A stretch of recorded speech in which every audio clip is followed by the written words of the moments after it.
Selamat pagi jemaat Tuhan dimanapun berada pada pagi hari ini. Salam damai sejahtera bagi kita sekalian.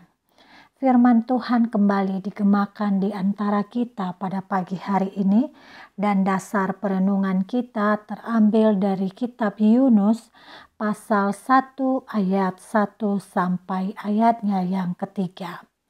Demikian firman tertulis. Datanglah firman Tuhan kepada Yunus bin Amittai demikian. Bangunlah, pergilah ke Niniwe, kota yang besar itu. Berserulah terhadap mereka karena kejahatannya telah sampai kepadaku. Tetapi Yunus bersiap untuk melarikan diri ke Tarsis jauh dari hadapan Tuhan. Ia pergi ke Yafo dan mendapat di sana sebuah kapal yang akan berangkat ke Tarsis.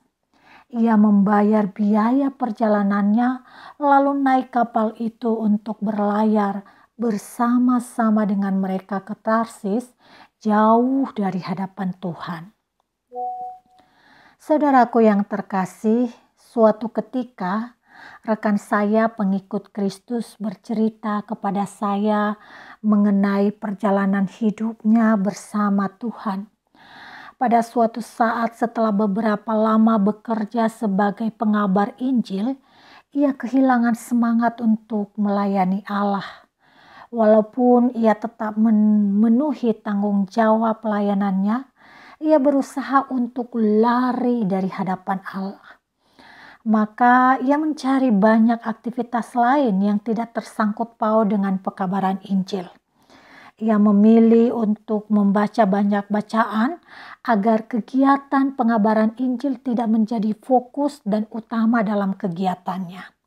Dalam penuturannya kemudian, ia menyadari bahwa apa yang dilakukannya itu adalah tindakan yang setipe dengan membeli tiket ke Tarsis. Saudaraku, yang menarik dari ceritanya adalah bukan saja hanya tentang pelariannya, tetapi tangan kasih Allah yang menariknya kembali. Allah kita yang penuh kasih dan setia tidak membiarkan utusan Injil ini menjauh darinya. Ia menyadarkan kembali dengan berbagai cara hingga semangatnya kembali menyala untuk terus melakukan apa yang dihayatinya sebagai panggilan Allah yang khusus dari semula.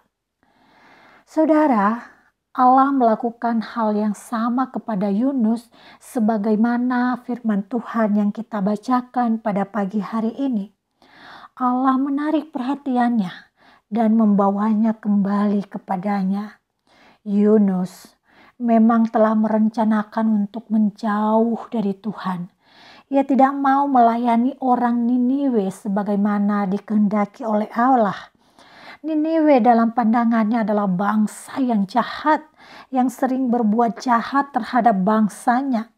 Karena itu tidak ada niat untuk mendoakan yang baik bagi Niniwe, apalagi menjadi alat untuk keselamatan mereka. Karena itu Yunus memilih menjauh dari hadapan Tuhan, tetapi Yunus tidak menyadari bahwa tidak ada satu ruangan pun untuk bersembunyi dari hadapannya. Saudara, penyadaran Yunus melalui proses yang tidak biasa. Ia harus dihantam gelombang, lalu dibuang ke laut dan berdiam dalam perut ikan besar untuk beberapa saat lamanya. Pengalaman hidup ini memaksanya untuk menyadari bahwa kasih Tuhan menjangkau siapapun dan tidak ada tempat yang aman untuk berlari dari hadapan Tuhan. Ia pemilik kehidupan, yaitu Allah, sekaligus pemilik semesta. Yunus kemudian menyadari itu setelah bergumul dalam perut ikan yang gelap. Kesadarannya bahwa bersembunyi adalah bencana membuahkan kasih Tuhan hingga ikan memuntahkannya kembali. Yunus pun bersedia melayani Tuhan dengan hati yang tulus. Saudara, Terkadang ada potongan pengalaman hidup kita yang menggoda untuk menjauh dari Tuhan. Mungkin kita ingin lari dari kehendaknya seperti yang dilakukan oleh Yunus, atau secara perlahan dan diam-diam berusaha melarikan diri seperti yang dilakukan oleh pengabar Injil tadi. Dengan demikian hati kita menjadi dingin dan telinga kita menjadi tuli terhadap suara Roh Kudus. Namun pagi hari ini kita diingatkan kembali bahwa Tuhan tidak membiarkan kita jauh daripadanya. Jika saat ini berada di titik demikian, titik terpuruk yang menghilangkan semangat, yang terbaik bukanlah soal berdebat dengan Tuhan, tetapi Ia menghendaki kita datang dan berlutut di hadapannya sambil berseru memohon ampun sungguh-sungguh dan memohon hikmat agar kita bisa berjalan sesuai dengan kehendaknya. Mari kita memastikan bahwa Tuhan tahu pagi ini kita sudah merobek tiket perjalanan untuk lari dari hadapannya. Tuhan Yesus memberkati kita semua. Mari kita berdoa.